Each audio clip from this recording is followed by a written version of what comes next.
Greetings, Roman citizens. Rhadamant here. Thank you for tuning in to the first episode of a series covering Citadelum. If you would like to skip the game's overview, please use YouTube chapters. Citadelum is a city builder game set in ancient Rome. Gather resources, grow food, craft weapons and armor, expand beyond your own border while exploring the continent, trading with neighbors, protecting your city from marauding armies, and waging war with foreign legions. Don't forget to earn the favor of the gods, for if you anger them, the gods themselves might turn on you. This stream will be a mix of Let's Play and tutorial, and as usual, it will air on YouTube. I'm going to be playing through the tutorial and then the campaign, and let's just jump into it. The tutorial here has different goals. It will teach you how to play and different difficulties, and as you progress through the campaign, it will get progressively harder.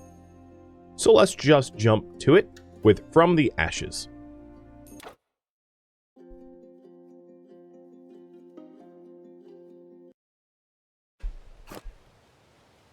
A period of civil war is sparked by the assassination of Caesar on the Ides of March 44 BC at the hands of a group of senators.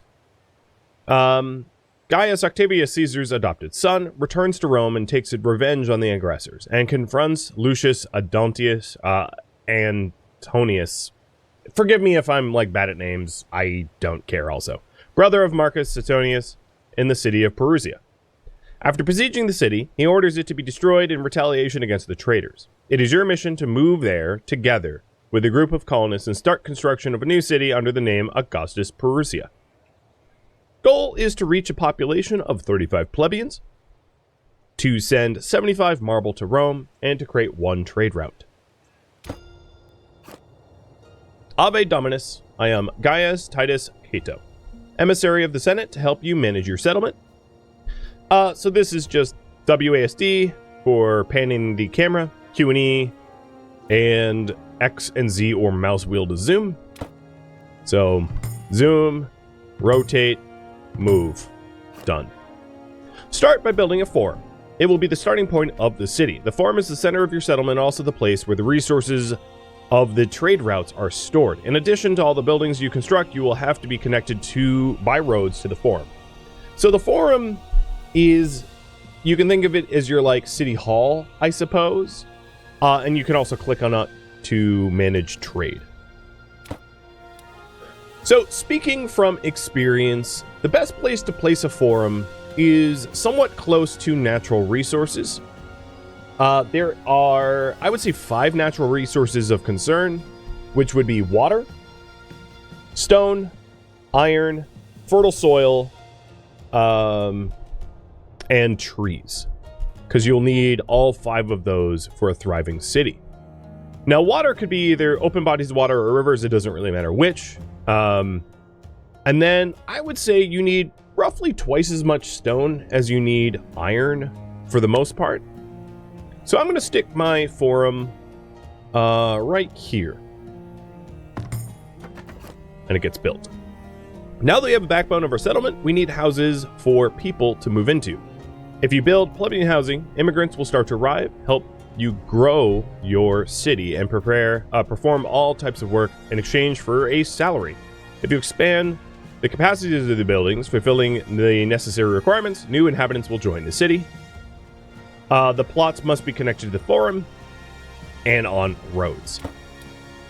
So, talking a little bit before I continue with the game about city layout. All houses want to be near reservoirs. And reservoirs have a sphere of influence around them in which they provide water. So I'm going to build a reservoir, let's say here. The place where you want a reservoir should not be too close to industry, as your citizens, both plebeians and patricians, do not want to live near industry. So don't put your reservoir near iron or stone, because there is a finite number of iron and stone on a map, and if you don't want to be building your houses near them, or you are going to be resource restricting yourself needlessly. Putting a reservoir out here gives me a lot of land to play with, but also it's pretty close to a body of water. So let's connect this reservoir up with a little aqueduct like this. And now I have a pretty good idea of where I want my cities. Now I like to lay out my, I feel like the music is just like competing with me again. I keep tinkering with it, but all right, you're quiet now. So I have a certain pattern that I like to lay out my like cities. It's not to say it's like meta or anything. It's just the way I do it. So I'm going to do it.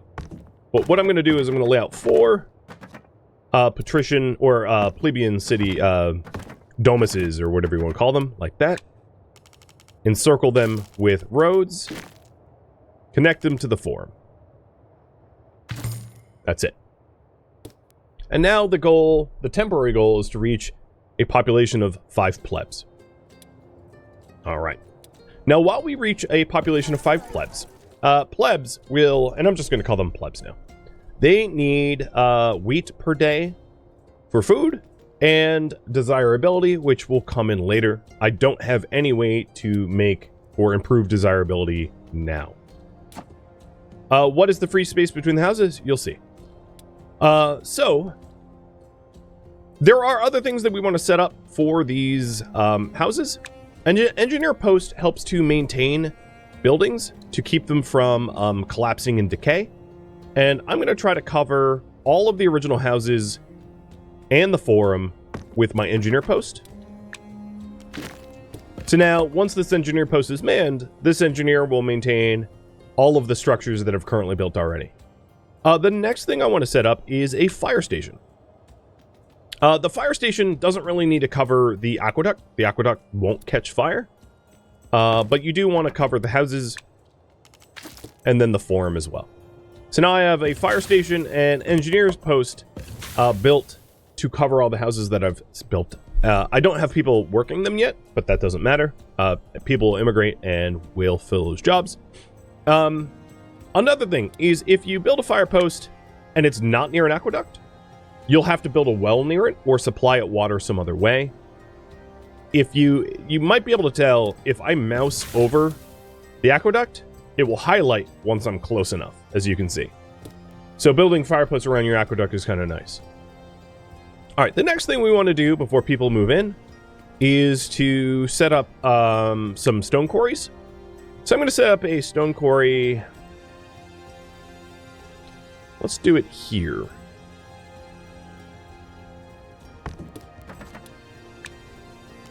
So the people working in that tent will quarry this stone. Why does it say that it is missing roads? You're definitely not. Oh, no, that's diagonal. Okay, there we go. And your stone quarries need to drop off their material at warehouses. So I'm going to build a warehouse up here so the stone quarry, once it's full, can go into the warehouse.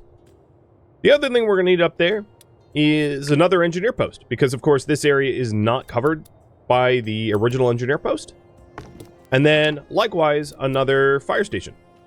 I'm going to put the fire station... Actually, I'm going to move the engineer post more like this to cover also the metal over here and stone over there. That way, one building can cover 2 purposes, and then we'll put the fire station likewise to cover sort of both. Like this, maybe? And this fire station is going to need a well near it in order to have a source of water to put out fires. So then we'll put a little well adjacent to it. So fire station, engineer post, that will maintain the buildings up here. Now, because we already have a warehouse here, I'm going to accompany the warehouse with also a tree cutting hut so we can cut down trees and have that next to the warehouse as well. So there you go. You have, we have stone, we have wood, we have the maintaining structures for stone and wood. I don't need to do iron just yet. That's a kind of a later resource. Then the only other resource I want to probably manage early on is going to be wheat, right? Because, of course, our plebs are going to want wheat. All right, so I'm going to build a granary here. And the granary collects wheat much the way that the warehouse collects raw materials. So you have like housing and services, you've got food production. So all the food production stuff goes into the granary. It's a little strange because yes, you put like cows and pigs into the granary. It's just the way it works. Material production goes into the warehouse. So with this granary, I'm going to lay out a wheat field, and the wheat fields can only be placed on fertile soil. So there are patches of infertility on this map. Other maps have a lot more desert. This map is pretty lush, so there's really not any issue laying out grain fields. All right. Now I'm going to unpause, because that's all I really need to lay out for the tutorial. Oh, there's actually one more thing. There's one more service, which is a market. So the people in your city won't, they don't automatically collect their own food, per se. So you need to have a market where people like will bring, you know, food for the houses. So there we go. And I'm going to accelerate time in order for the plebs to start moving in. And there we go. We have 5 out of 5. Now the game is throwing fire at me. Well, it looks like fire is broken out. Let me help you. I am the engineering advisor. Occasionally when fire breaks out, it's important to have fire stations, which are responsible for extinguishing fires in nearby buildings. In addition to the risk of fire, buildings require periodic maintenance if you don't want them to end up in ruins. For this, you also have to build the engineer post. And I've already sort of explained that. Alright, now work management. I know you're a very busy person, so this will come in handy. Buildings do not have workers assigned to them by default. That's not true. Buildings have 1 worker assigned to them by default, but most buildings can go up to 4 workers. So keep that in mind when receiving salary. So I'm just going to summarize this, which is open the jobs window, and you can see all of the jobs in your city and how many people are working there. So if we take, all right, I'll read this and then I'll show you more in depth. Water is necessary for your infrastructure, and you can't put out fires without water. So provide aqueducts, build water mill in the access of the water, build a reservoir to contain your water, or build wells next to the fire station. I've already kind of explained all that. All right, so I wanted to show you. Here you have how many current workers there are, 0 out of 4. The current hiring target, which is 1, you can raise that up as much or as little as you want. The hiring priority, so if there is a specific job that you think is more important than other jobs, you can raise the hiring priority. And then the salary cost. So every person makes salary. Well, that's not exactly true, but every plebeian makes salary. The way the game works is that your plebeians are your workers and your patricians are your taxpayers. Patricians have food and furniture and luxury requirements, but do not work, but they pay taxes. And your plebeians have similar requirements, usually services and food, but they work. So those are the 2 classes in the game. All right, so here we go. We have the fire station. He's coming in and trying to extinguish the fire. And if you zoom far enough into the buildings, you can actually see the interior view. So this is what it looks like. I don't think one dude with a little bucket is going to be able to put this fire out, but that's okay, because we can just... Oh, he did. Okay, never mind. Now that everything's in order, set up logging camps, I already did that. Set up warehouses, already did that. Kind of ahead of the tutorial, sorry. State of the city. Don't forget to be aware of all the inhabitants in your city. So, once again, I'm not going to go through this lengthy tutorial. I will just summarize. So, if you pause in the top left, you have people's favor. People's favor is how happy they are and whether or not their needs are fulfilled. So as you can see here, I have unemployed citizens and housing needs. So there are some needs needing to be met. The housing needs is going to be the daily food requirement of wheat and the desirability. But let's manage the unemployed citizens. To that, I'm going to employ 3 of the citizens in, actually 2 of the citizens in wheat farming. I'm going to employ more stone quarry and more logging. Now everybody has a job, and therefore the unemployed citizens is not affecting citizens' favor.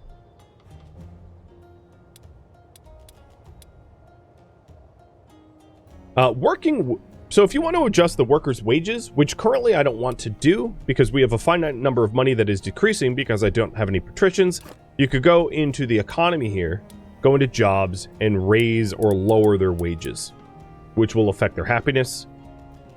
And likewise, once we start getting patricians, we can do the same for patrician taxes.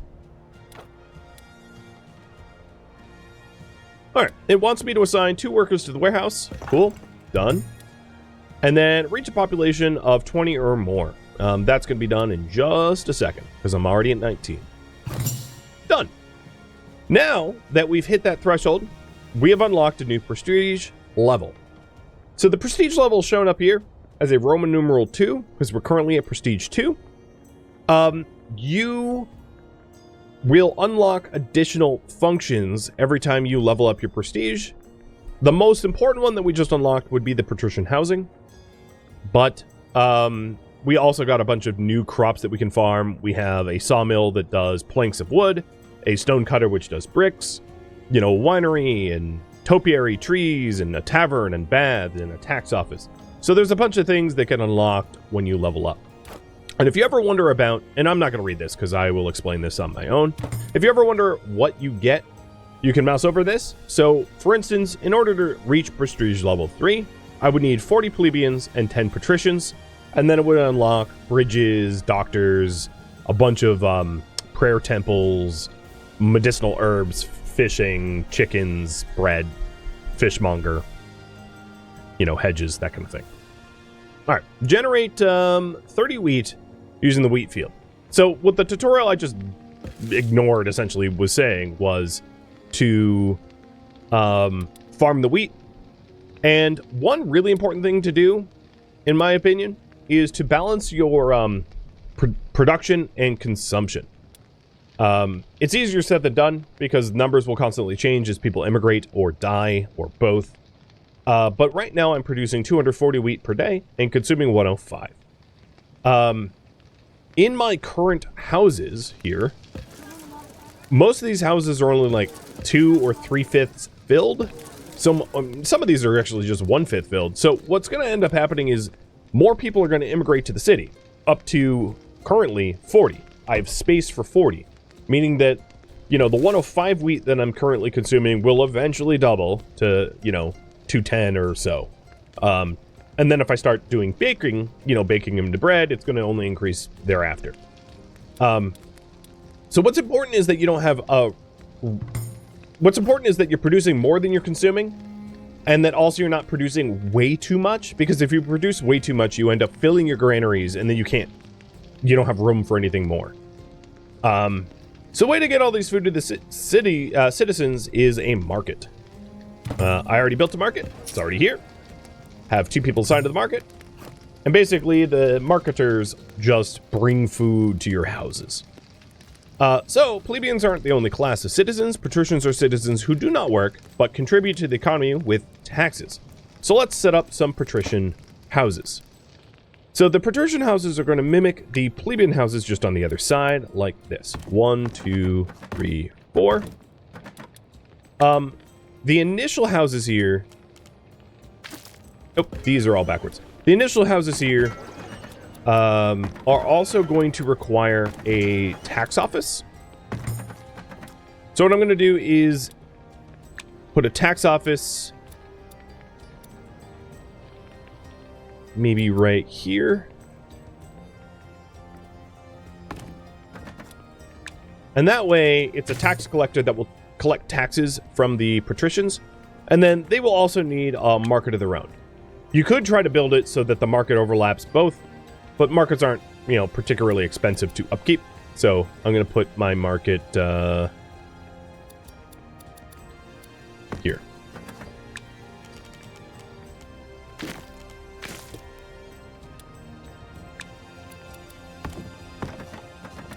And I need a little bit more stone to build the last patrician house. And that's coming in due time. Now, I do have some unemployment. Let's also increase the amount of people working in the fire station because we have 2 open fires right now, and, well, we definitely could put that out.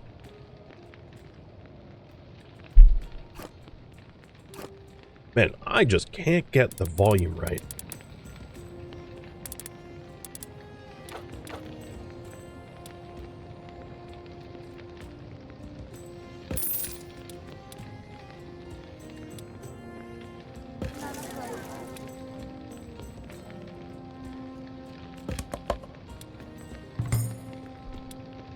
Alright, so the game wants me to reach 10 patricians.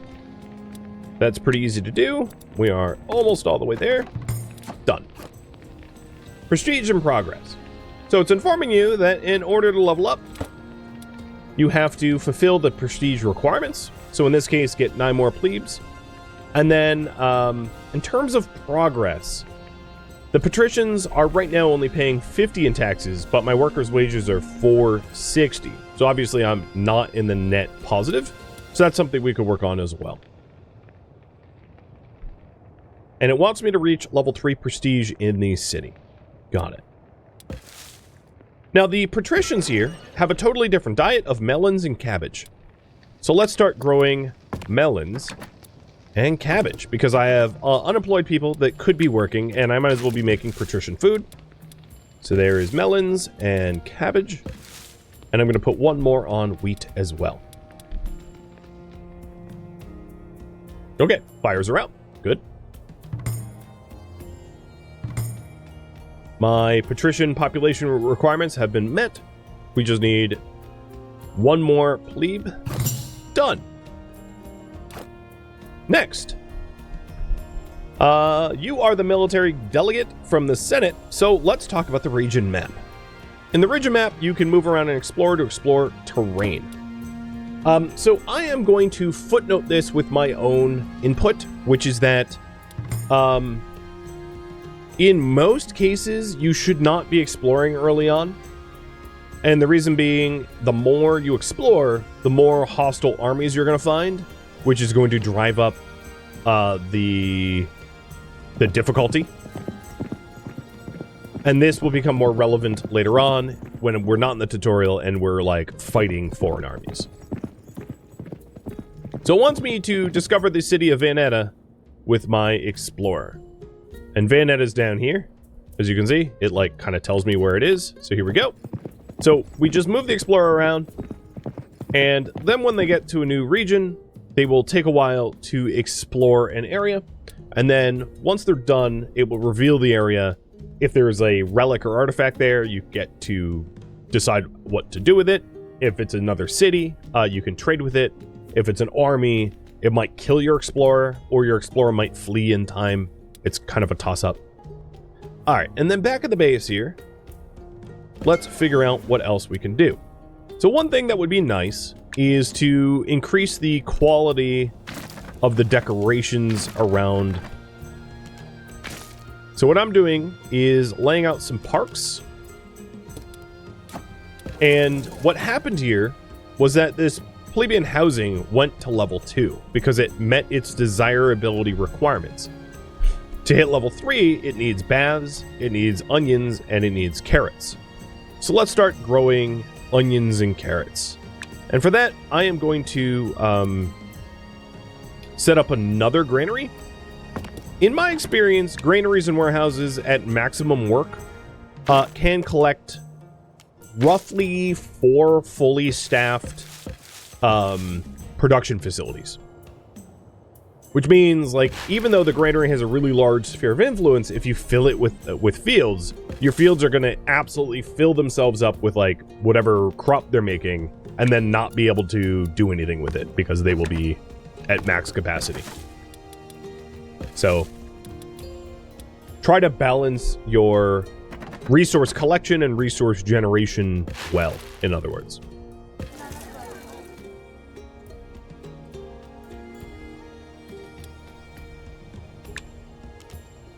Okay, I don't have enough stone to build that last park. What I could do in this case is to start exploiting a new stone. So I could put a stonecutter camp here. Run a road for it. This also means I'll need another... Oh, actually it falls under the sphere of influence of the original engineer post. That's good. So I don't need to do another engineer post. I don't need to do another firefighting post. But what I will need here is a warehouse, because it is way too far away from the closest warehouse. So I'll put the warehouse here, because this warehouse here will be able to also service the iron, which I will start to collect.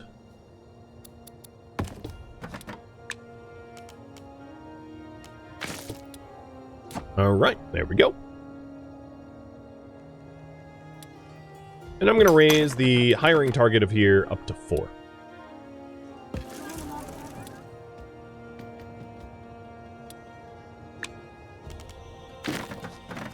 Okay, so we're getting some level 2 patrician housing. And as you can see, the level 2 patrician housing provides more taxes than the level 1. So it's 42 per person versus 25 per person. So you're heavily incentivized to have higher level patrician housing. So a lot of patricians is not as good as high level patricians, in other words. Is the road for the iron needed? No, you don't actually need to run roads out to the resource nodes. It does speed them up, however. In fact, at our prestige level, we have access to paved roads now. So it's not necessarily a bad idea to pave over the commonly used roads. Once I have the stone, because I'm actually out of stone. But pave over the commonly used roads to increase the movement speed. Now that Vetona is connected to your settlement, you can trade with them. Establish a trader out with another city. You must just basically tell them what to buy or sell. So I'll show you how to do that. You can go to that screen by either clicking on the forum here and manage trading, or management window in the bottom right and go to trade. And as you can see, we have discovered Vetona, and you can also go to the trade screen by just clicking on them. So we can sell them wood. So I can sell, like, let's say 50 wood per day. And I am going to buy 75 marble. It wants me to buy 75 marble using a trade route so that I can send the 75 marble to Rome.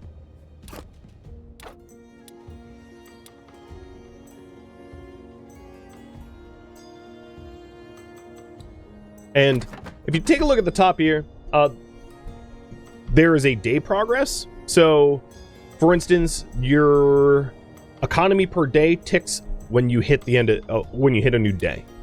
So, like the marble that we're buying from Vetona here, you can actually see traveling on the road, and it's going to get to us, and then we'll have the marble to send to Rome.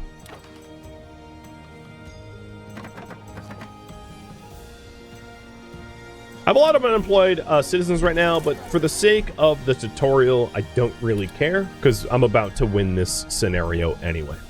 And if you want me to go into any greater detail about a specific game mechanic, I'm happy to do so, but I will be explaining as I play so that you won't get lost. I think it will be fine, personally.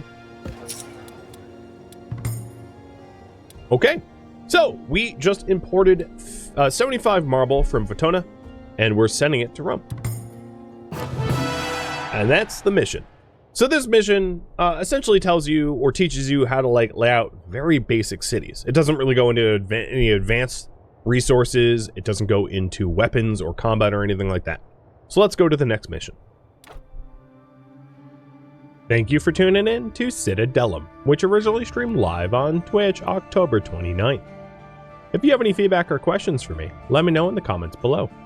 If you'd like to catch a live stream of mine, Rhadamant.com has my stream schedule and countdown timers to upcoming streams. If you would like to join my online gaming community on Discord, Rhadamant.com has a link to it, as does the description of this video. Thank you so very much for watching, and a special thank you to my Patreon patrons, Twitch subscribers, and viewers like you that made it all the way to the credits. Thank you so very much. I hope to catch you next episode or an upcoming stream. Farewell, my fellow Roman citizens.